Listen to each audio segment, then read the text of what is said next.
to Atheist Open Mic, where atheists can ask questions, comment or discuss with Sacerdotus on air. Viewers send your questions or comments. And now here is your host and moderator, Sacerdotus.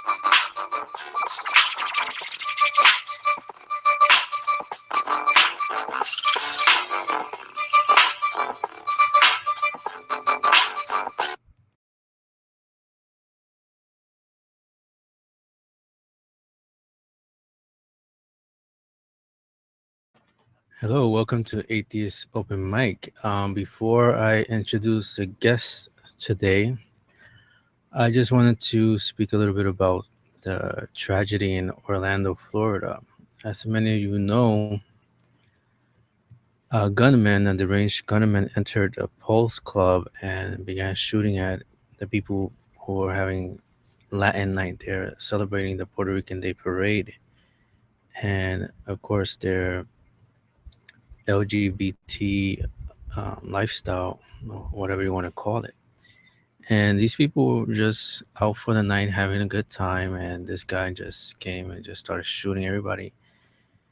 And it has come as a big shock to all of us that this has occurred, especially in the post 9/11 world where we supposedly have better security, better screening everywhere, and the FBI is supposedly monitoring things better.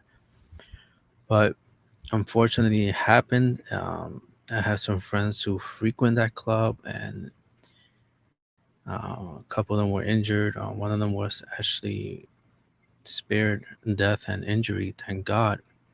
And he credits a scapular that I gave him a couple years ago. He says that he had the scapular on that night, and nothing happened. He saw the gunman, and the bullets just went around him and did not touch him at all.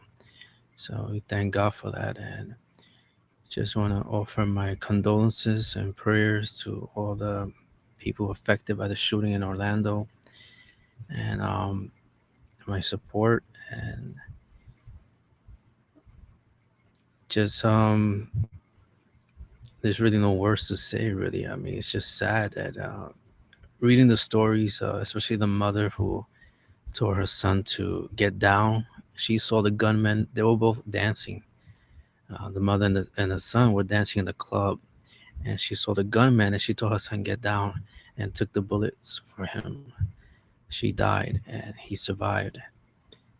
So I cannot imagine what this guy, this young man, is going through, watching his mother die in front of him, and then the other people who died together, couples died together, and it's just horrific. The point that we got into in society is sad, and of course, people are going to blame religion for it, and in a sense, religion, in a sort, how do I put it? Sort of has a blame to it, but specifically Islam, the way it's presented, many imams are not presenting a form of Islam that's more relevant for today, that makes more sense, and this fosters all kinds of fundamentalist ideas that just bring about all kinds of problems, whether it's violence or just even in confrontation, arguments or whatnot. And we see that in every facet of society, every religion, even in atheism. I spoke about this in my Sacerdotus Hangouts broadcast on the recent rally. I mentioned about the faction in atheism called militant atheism or anti-theists, and these people are very aggressive, very angry, and whatnot. It's the same thing as ISIS. It's just the equivalent of ISIS, and we see that in Protestant churches, Westboro, and all these different groups that says God hate fags and protest military funerals and whatnot. It's the same thing. And in Catholicism, there's in Ireland and other places, there's been other groups, some traditionalist Catholics who call themselves traditionalists, are very aggressive, very angry, whatnot. I myself have been targeted by them. One of them called me the Antichrist just because I didn't want to condemn all Muslims. He wanted me to say that all Muslims were bad. I said, no, we cannot blame all Muslims just for the actions of a few. And he started insulting me and calling me the Antichrist on Twitter or whatnot, and then blocked me. Very crazy fellow. And just recently on Facebook, this other crazy Catholic, um, I confronted him about, try to be nice to people, don't be so aggressive. He was using his Facebook group to uh, curse out atheists and women and whatnot. And I told him, you're not representing Catholicism well. And he started insulting me, cursing me, and then eventually kicked me out of the group and whatnot. So we have all these extremists in every facet. It's just not in religion. It's in atheism. It's everywhere. People that they're so driven by zeal and possibly mental illness that they get to the point where they hate and they become intolerant of others. And unfortunately, it goes so far that we have these people that go around killing each other. Omar Mateen, who went in the club and killed these innocent people, and also the atheist Hicks, who killed 3 Muslims. He shot them in the head over a parking space.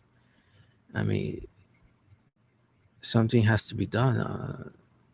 We have to, all of us, learn tolerance and respect for one another and our beliefs or lack of belief. And this goes for everyone, not just atheists. I know so posting all kinds of vulgarities and whatnot and insulting people and using social media to attack theists and whatnot. And whether they mean to or not, or they're just having fun with it, playing a different role online that they don't play offline, we cannot say for sure, but we do have to be careful. There's a lot of mentally disturbed people out there that they haven't been checked out, and they could turn out to be the next atheist Hicks who shot these Muslims in the head, or Omar Martin or whatnot. So we have to be careful of that. But I just wanted to speak about that um, for a bit, the terrorist attacks in Orlando, and just give my thoughts and prayers to all the people involved. I can imagine what everyone is going through. Must be tough, and just show support that while yes, I'm a Catholic and the Catholic Church is against gay lifestyle, this does not mean that we're against the people. We are called by the Catechism and by Scripture to love everyone and to respect everyone. And it's okay to disagree. I mean, Democrats, Republicans disagree, but it shouldn't get to the point where they hate each other and want each other dead. And any Catholic out there who attacks homosexuals, who claims that they're evil and want them dead or not, that's not Catholicism. Catholicism does not teach that at all. We are supposed to hate the sin, but most importantly, love the sinner. So I'm gonna see if the people that are the ones around, and I'm going to invite them. So just give me one moment.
Well, while we wait here, I just sent out the invitations. I just waited for them to accept it.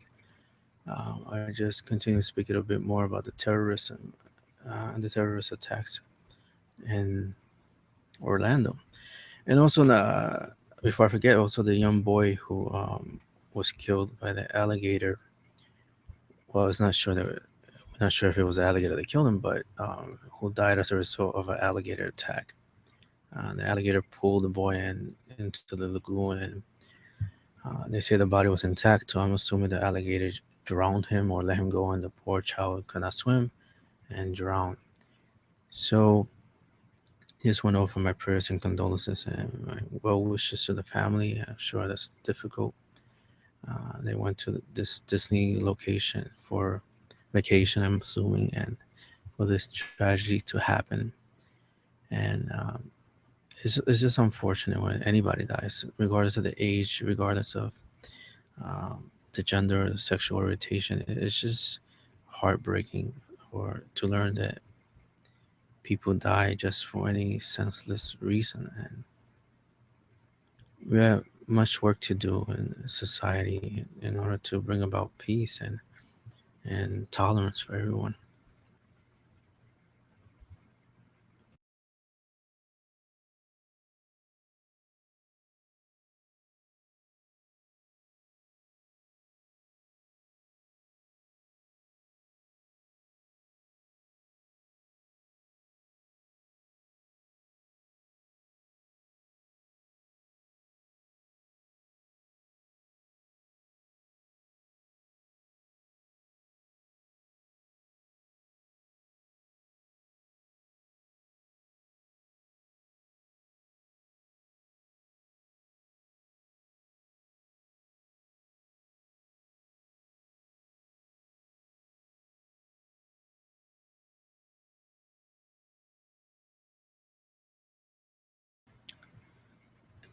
And of course, the Pope sent his condolences to everyone who involved in the tragedy in Orlando. Uh, this whole thing, like with every other shooting, brings about heavy discussions regarding gun control or not. I'm not really for or against anything regarding guns or whatnot. But as an American, and I'm speaking as an American, not as a Catholic, we have the Second Amendment, which allows freedom to bear arms and whatnot. And the founding fathers put it there for a reason. They did not want tyranny to take over the colonies at the time, the states that eventually became states. And they knew these people came from England, from other parts of Europe, and they knew how difficult it was to live under oppressive regimes, under monarchies and whatnot. So they did not want that to become part of this American experiment. So that's why they said you have the freedom to bear arms or whatnot. And that was the intention. But unfortunately, it's being abused today. People are buying guns to kill each other for whatever reason, when the whole reason for bearing arms is for self defense. So now they want to ban or prevent the sale of assault weapons and whatnot. I'm not too sure about that. To me, I think they should focus more on psychological testing because the majority of these shooters did these things because something's wrong with them. There was something wrong with them psychologically speaking. And guns don't kill people. And I know that sounds strange. How can a gun not kill people when it does kill people? What I mean by that is that it's the person holding the gun and pulling the trigger that kills the people or the persons. The guns by themselves do not kill people.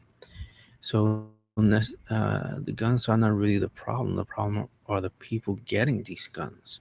So I think government should focus more on that than trying to take away everybody's right to bear arms. And if our founding fathers allowed us to bear arms in order to avoid oppressive governments trying to dictate the every detail of the citizen's life, then I believe that both citizens and government should have access to the same artillery. At least that's how I feel. And I just see Dean just showed up. Hello, Dean. Can you hear me? Give me a second. I've got a problem. My apologies. Oh, there we go. Can you hear me? Uh, yeah, I can hear you. For some reason, I was hearing myself talking. Well, that was because I forgot. I was listening to you on YouTube, and so you were hearing your own voice echoed like on a 10-second delay, because Yeah, that's okay, how the yeah, that's what network. I heard. So, Okay. no big deal. It's interesting. I was just listening to another Catholic hangout.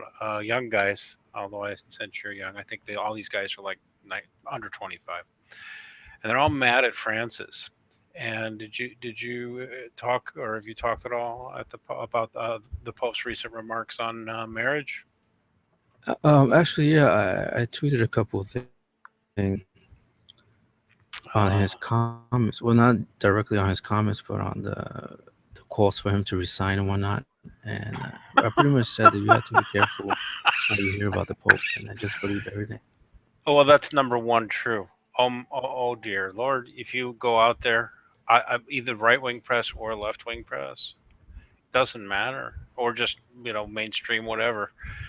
They will quote him out of context all the time. Sometimes it's because they're just dumb, right? Because they're not Catholic, or they're bad, uneducated, whatever. They just don't get what he's saying, right? Or they're trying to make it fit some narrative. Um, and actually, I guess I'm the only one. I think that Francis's remark was a good sign. And it's not because I'm liberal, it's because I'm Orthodox. You want to hear my reasoning? No, go ahead. Well, first off, the statement has no doctrinal authority at this matter, or at this point, right? So he can't just declare anything. So the Pope's Hmm. given an opinion. That's number one. He's allowed to have those. Um, we're not required to agree. I really wonder sometimes if people think, like, do they really think the doctrine of infallibility means they can't disagree with him? I don't, because you can, unless he declares something is, we don't need to Yeah, go into it, but I mean, he would have to literally say, you must, this is the truth. All Catholics must believe it. He has to pretty much declare that. Otherwise, it's just like he said, oh, well, I don't, if he said, I like the Boston Red Sox better than the Yankees. Well, you don't have to agree. But anyway, sorry, exactly. I'm ranting. But actually, I thought his remark was a good sign. And I'll tell you why. It's not because I want more divorce. It's because I want less people leaving the church. Yeah, that's true. And let me make this point. If the really super traditional Catholics won't care, because they'll be like, well, they don't care about the Eastern Orthodox. But if you look at our sister church, the Eastern Orthodox, um, they do grant a sacramental second marriage. Um, there has to be a significant period of uh, atonement, uh, and then your second wedding ceremony includes a penitence that is part of the ceremony. It's called a penitent second wedding. It Hmm. takes a while, but you can do it. And in really rare cases, they'll go for a third, but it's extremely rare, right? You got to get a bishop involved in everything. Um, so theologically, we can argue why that's unsound, because the Catholic's position is that the spiritual union, it's a bond from God, right? And you can't break it.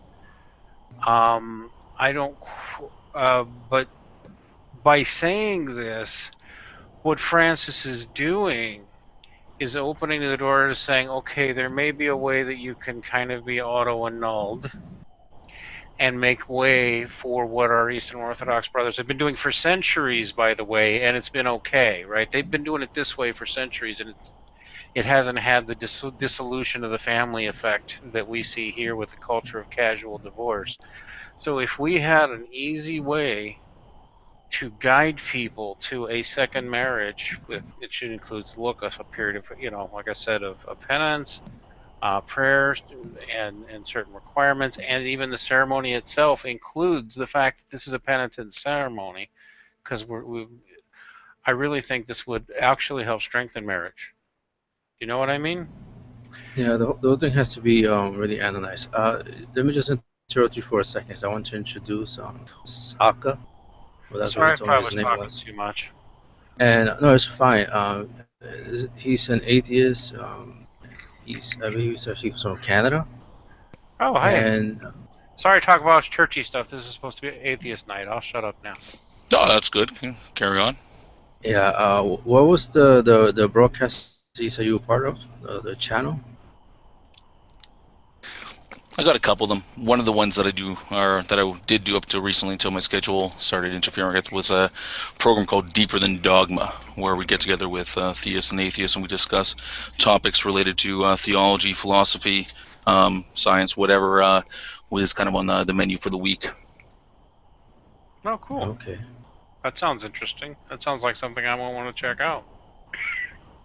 Yeah, what's the link? You want to say it or spell it or whatever? Yeah, I mean, you just search it on for Deeper Than Dogma. I'll put the link in the sidebar here if you guys want to check it out.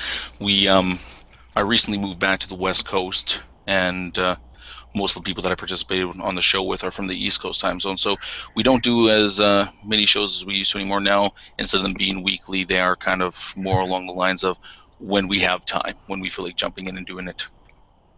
Yeah, that's pretty much my situation. Is when I have time.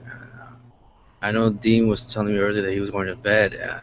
It's just that this time is like the best time for me because everything, the whole day's done with, and either I could just go to sleep or just pray or do something. Or I'd rather do this. This time still have energy or not. So time is always a factor. It's always a problem. Time is our most precious resource in many ways.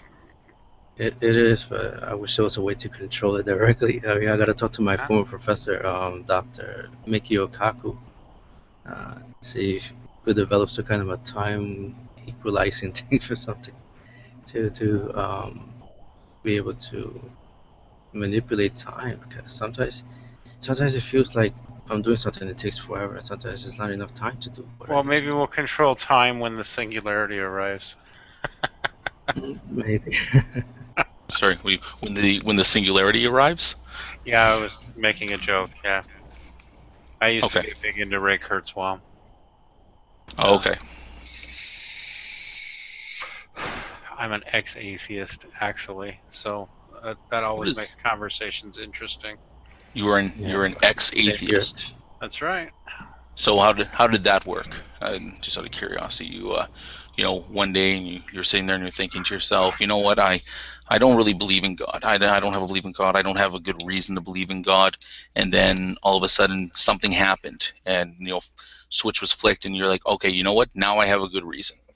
Well, there's always good reasons, logical reasons based on evidence to believe in God, but that took me a while, because frankly I was confused by what I would consider a lot of rhetoric, atheist rhetoric, scientism rhetoric, and I think the position came around to me in full that the argument from motion is really powerful and hard to ignore. Furthermore, if you get into questioning other things unseen, like the very existence of the laws of physics and the fact that they just keep going like that, seems an intellectually unsustainable position to me. The notion that you can empirically test for everything is clearly fraudulent on its face. No, you can't. Nobody can. That's impossible. And even the argument from desire that you often hear in theist circles, which I used to think was weak. When I started studying evolutionary psychology, I just realized it made no sense. Richard Dawkins' notion of it as a mimetic virus is pure pseudoscience, utter poppycock, should be laughed at as much as any con artist on the pseudoscience circuit. I mean, we evolved. Richard Dawkins still puts out a form of neo-Darwinism, which is also nonsense. I know it's still heavily disputed. I mean, are you denying that evolution happens at all? Of course not. Okay, good. Yeah, that's fine. See, a lot of people get confused. And in fact, I'll just say, at least in the atheist community I run in, I get tired of having creationists thrown at me. They've always, but anyway, yeah, no, I'm not a creationist. Okay, no, yeah, it's an interesting thing because, see, the evolution is observed. We know evolution happens. The problem comes in when people try to conflate evolution, the actual process with the evolution, the theory that's trying to explain it. Is that the theory of evolution is the explanation for the natural phenomena that we do observe. Now, there are certain things within the theory of evolution that people are trying to jive with. There are certain things that we have different views on it, different positions on it. Yeah. There's no really kind of universally accepted things. The thing that is accepted is that things change. And then the mechanisms that go into that are the parts that are still, we have different theories that do work into this, that do explain it. But at the end of the day, evolution happens. Sure. Well, I like I say, I almost get angry. I'm trying not to, but yeah, who cares? This is such a silly, phony debate, and has been for so long, because the vast majority, not just of Catholics, were already teaching evolution in their schools when the Scopes monkey trial was going on. So we don't know, St. Augustine declared 1600 years ago that it would be a mistake to read the book of Genesis literally. That would be stupid and primitive. And nobody thought any of this crap until 19th century Protestant fundamentalists, mostly in America, started manufacturing this crap, although you'd see it pop up here and there. I think there was some 2nd century Jew nobody heard of who wrote it up that way. Creationism is something most Christians never thought was, unless you go by popularity polls, but no authoritative Christian source ever was behind creationism. I'm so tired of that debate. But if you go into evolution, let's embrace it. It's pretty clear that we're wired for faith, and it doesn't make sense to suggest that it is merely a mass delusion. We evolved a need for the spiritual. It's there. In fact, you can show that atheism is a counter-survival trait. You guys tend to remove atheists tend to remove themselves from the gene pool. Sorry, what? You guys tend to remove yourself from the gene pool. All right, how I'm so? saying you guys now. I'm not trying to be hostile. Can you live shorter lives and you have fewer kids. Within another generation, you're shrinking worldwide because you don't live. The bigger issue is not that you don't live as long, although you don't live as long. I've seen studies on that. By the way, I've seen studies on that talk about believers versus non-believers. And do you remember what the difference was between someone who had religious beliefs and someone who didn't have religious beliefs was? No, what's more important is whether or not you regularly attend. Yeah, it's really funny. Because I read that first off, and I was just like, "Holy, that's an interesting stat." If I find religion, how many more years can I get out of my life? And actually, what it turns out to be is on average, it's anywhere between 6 months to a year. Could be. I won't dispute you. The bigger issue is that you don't have as many kids.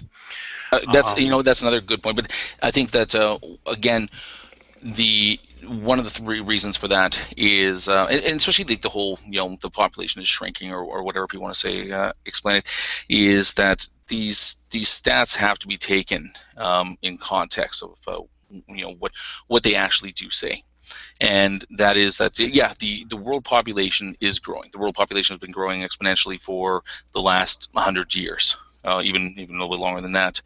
And the things in recent times here is that we do see in the developed world, what would have been formerly called the first world, we are seeing a huge decline in religiosity in those countries. We're seeing a lot more secularism come up. We're seeing a lot more people that don't necessarily recognize as atheists, but do recognize as non-believers or non-religious.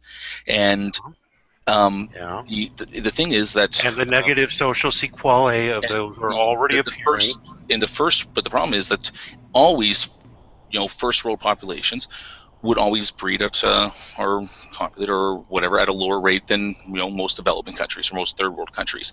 So we still see that now, is that the population growth is still growing at an exponential rate, and it's especially growing in places that are being developed, very developed countries, which is also the places where you find the higher percentiles of religiosity. So, yeah, well, when you take a look at things like Islam growing throughout the world, a lot of the reason why Islam is growing throughout the world is because Islam is growing in these developing countries. But I mean, you see Christianity staying stagnant in the developed worlds, if not decreasing, and you see atheism growing in the. That's actually a myth. That's actually a myth. Well, it's not a myth. No, it leveled out. It's growing at about a rate of still 1% per year. And that's been consistent since they've been tracking this since 2000. We'll talk about your stats on that later, because this isn't a competition. The fact is that worldwide, atheism is decreasing as a percentage of the entire population, not increasing. Worldwide, it's on the decrease. The decrease in religiosity in Americans is correlating with quite a few negative social sequelae that we can point to, and it appears that even in the United States, the people with the highest religiosity are the ones with the highest reproduction rate. Yeah, I mean that's yeah, I mean, because generally you're going to find this. Oh, let me address those 2 points there. No. Let me finish. I know you just can't shotgun the points. I mean, there's 2 really good points there that I wanted to address first off. You need to let me finish my point. Well, you made 2 of them. No, I didn't. I mean, okay, because I'm writing them down as you're disputing my data points. Let me get my data points out. You can dispute my data points. Let me give you the conclusion. Okay. Okay. Because I'm not here to get into a stats war with you.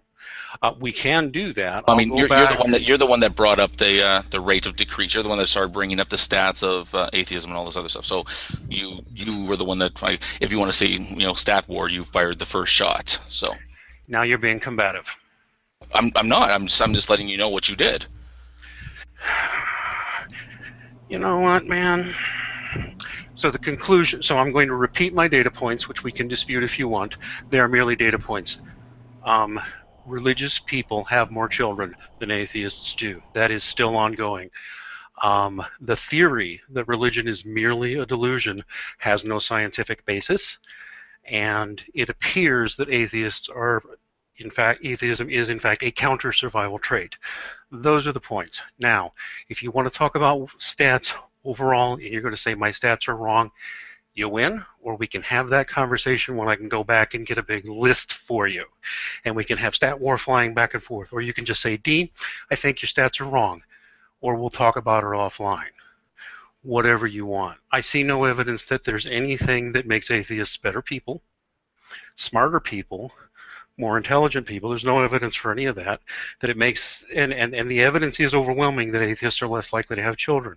How can you justify the absurd proposition that this is all just a delusion? Okay, well, I never said it was a delusion. I mean, when we start talking about mental states like that, I'm not going to make any calls about the soundness of your mental health or anything like that. But addressing your points that you brought up there is, you're right. Generally, developing countries or poorly educated people do breed at higher rates than higher educated people. That's a stat. The other one is that whether or not the population of atheism is shrinking. It's not. The population of atheism is still growing. The percentile of people that recognize as atheism is not growing at the same rates that you still see religiosity grow at in the world.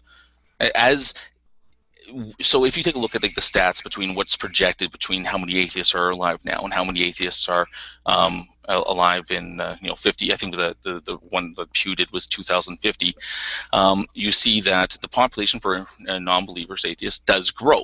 It does grow by a few million. But the other problem is that the population of religions, especially Islam, are growing at a much faster rate, that they're represented more. So atheism isn't shrinking. It's just that its slice of the pie is getting smaller as religions, especially Islam, are getting much larger. Christianity throughout the world isn't growing or anything like that. But I mean, the point of these stats, the problem with these stats, however, is that who cares? we don't judge a proposition of how true it is by how many people believe it. So, I mean, if you want to say that there's a naturally thing inside of us that seeks, God or agency or anything like that, I'm not even going to dispute that point. I think that's entirely possible that we are creatures that seek agency, and so therefore we do assign cause to certain things. I mean, even within your own opening thing there, where you said that you really find the argument for motion as a very convincing argument. I believe that. I believe that you do find it a convincing argument. I don't think that you've looked at it well enough to see all the flaws within that argument. But I mean, that's an example. That's an example of somebody that you're trying to assign agency to something. I'm trying. Okay. Prove that scientifically, or admit you just made it up. What do you mean scientifically? You want me to use a scientific method to make propositions about a first mover? I mean, no. The other part. Which part? Oh man. Now I have to admit that I'm being tired. I wasn't talking about that part. Oh, you asserted all this stuff about how I'm assigning agency to something. Well, I mean, no. I said that. Because you said earlier within what you're talking about is that you said that there is an evolutionary trait that has people look for faith. That evolutionary trait that, and I've heard arguments like this before. We talk about how. No, actually, I'm making the other trait. I'm making the stronger argument that atheism is contraindicated by anti-evolution. That you will tend to snuff yourselves out over time. I mean, how do you get that? Because based on the worldwide. Okay, you defeated that, or you said you don't believe those stats. So we can say, all right, we got a stat disagreement. I see no evidence that. Well, okay. Actually, everything you just said there still conceded that as a total percentage, atheism is going down, which is evidence evolutionarily that atheism is bad for you. No, it's not. That is evolutionary evidence. The exact opposite is that I said that the only reason why the slice of the pie is getting smaller is because countries that are generally underdeveloped, undereducated, generally in more poverty, are countries that are generally have A, faster growing populations, and B, more religiosity. You guys aren't being more represented here. Where you guys are being more represented is the numbers that are boosting up religion throughout the world isn't happening here. It's happening in places like Africa. I know, but what's happening here is not an increase in what we would really call atheism so much as a whole bunch of different superstitious beliefs and ideologies, some more rational than others. They're certainly not being... Sorry, did you notice that Sacerdotus left? No. Well, we can keep going. He'll be back, I'm sure. Oh, it's going to go off air in a couple minutes if he doesn't come back. But that's okay. It looks to me like a counter-survival trait. Maybe your stats defeat mine, or maybe mine are better than yours. Because I don't understand what you mean by counter-survival. I mean, that's a point that you're probably going to have to elaborate on a little bit. I'm literally saying atheism is bad for you and bad for society. But even if that, okay, let's hypothetically say you're true. That this is true. Let's say that atheism is bad for you. Let's say that it is better for your health to believe in a God. Okay, that doesn't really address more likely to reproduce. More likely to reproduce. Therefore, we're talking about an evolutionary trait. Right. Okay, but that doesn't mean that the proposition that gods exist is therefore more true. I mean, yeah, it means no, what it does is it gives more weight to the traditional argument from the desire, and it is a reasonable proof for God. Well, no, it's a much weaker one than the argument for motion. Well, the argument for motion is an argument on contingency, and it's an argument that falls apart at many fundamental places. Only when you're listening to dorks like Richard Dawkins who can't argue his way out of a paper bag. Richard Dawkins is an evolutionary zoologist or whatever.